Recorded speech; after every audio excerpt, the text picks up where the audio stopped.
Bu gaplashib ketgandan keyin rosa stressga tushib qoldim 2-3 kun.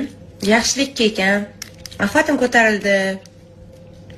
Respublika tanidi. Yana sovchilarim ko'paydi. Chiroyli aldading. Go'zal aldading. Olovli so'zlarga aldandi yurak. To'g'risini aytsam, sevgi bobida sendek usta aktyor bo'lmasa kerak. Quroling she'r, sening ovozing paykon, taslimlikdan boshqa qo'ymaysan chora. Hali rollaringni ko'rgan har inson o'lib tirilishga mahkum-ku ora. Tahsinga loyiqdir bunday tomosha.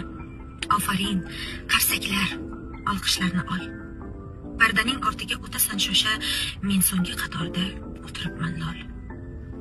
Oshiqlar roliga yo'q boshqa nomzod. Senchalik qotirib o'ynamas hech kim. Sen qo'ygan bu sahna atalsa hayot, men unda kichkina ko'rinish edim.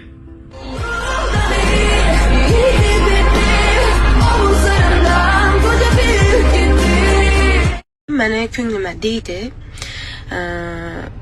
va bir gap aytajakman. To'g'ri bizada to'y bo'lmagan, hech narsa bo'lmagan sababli uni oilasi meni istamagan va xolanki mendan ham yoshi katta va san'at ahlida bo'lgan bir hurmatli, e'zozli insonni oilasini gelin bo'layotir. Va bundan men xursandman, baxt tilayman. Haqiqatdan chin qalbimdan hech bir e'tirozlarsiz, chunki bizani hayotimiz, ya'ni ilishkimiz, bizani bir oilamiz, ya'ni ko'p keyin biz oramizda hattoki farzandimiz ham bo'lmaydi. Bu farzand faqat meniki. Shuni aytajakman, bugun meni so'llab va shu vaziyatdan unumli foydalanib PR uchun o'zini har o'qa, har cho'qa urib meni g'ururim bilan, meni or nomusim bilan o'ynashib turgan hurmatli, hurmatsiz blogerlarga bir kichkina gapim. Balki farzandlisiz, balki farzandlaringiz yo'q. Bugun men indamin turgan bo'lsam, jim turgan bo'lsam,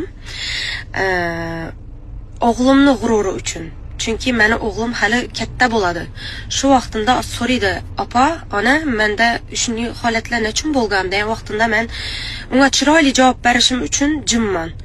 O'g'lim shunday vaqt bo'ldi, shunday bo'ldi. Shunday vaziyatlarni yashadim deb aytib bilishlik uchun men hozir o'zimni yaxshi qo'la olib olganman, alhamdulillah. Va Feruzaga baxt tilayman chin qalbimdan. Hamma baxtli bo'lsin. Shuncha hamma baxtli bo'lsin. Rostdan, chin qalbdan, haqiqatdan ham men istayman hamma baxtli bo'lsin. Rost. Kim muhokama etadi, g'iybat etadi, kim yomonlik etadi, pes odam qasd etadi. Hem yomon, baxtsiz, haqiqatdan o'zini hayotida bir go'zal narsalar yo'q bo'lgan inson g'iybat etadi, muhokama etadi. İşte bir girib kommentariyalarga girib sostib o'tiradi. Baxtli insonlarning vaqti yo'q. Işte g'iybat qilmaylar.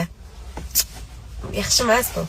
Ko'pchilik ko'rsatuvlarga va intervyularga, YouTube kanallardagi juda ko'pchilik intervyularga takliflar bo'lyapti. Hozircha intervyu berishni xohlamayman, ko'rsatuvlarda ham ko'rinish berishni, umuman hozir qanaqa mavzu ko'tarilishini juda ham yaxshi bilaman va bu mavzu haqida men umuman gapirishni xohlamayman. Shu sababli uzr takliflaringizni qabul qila olmayman.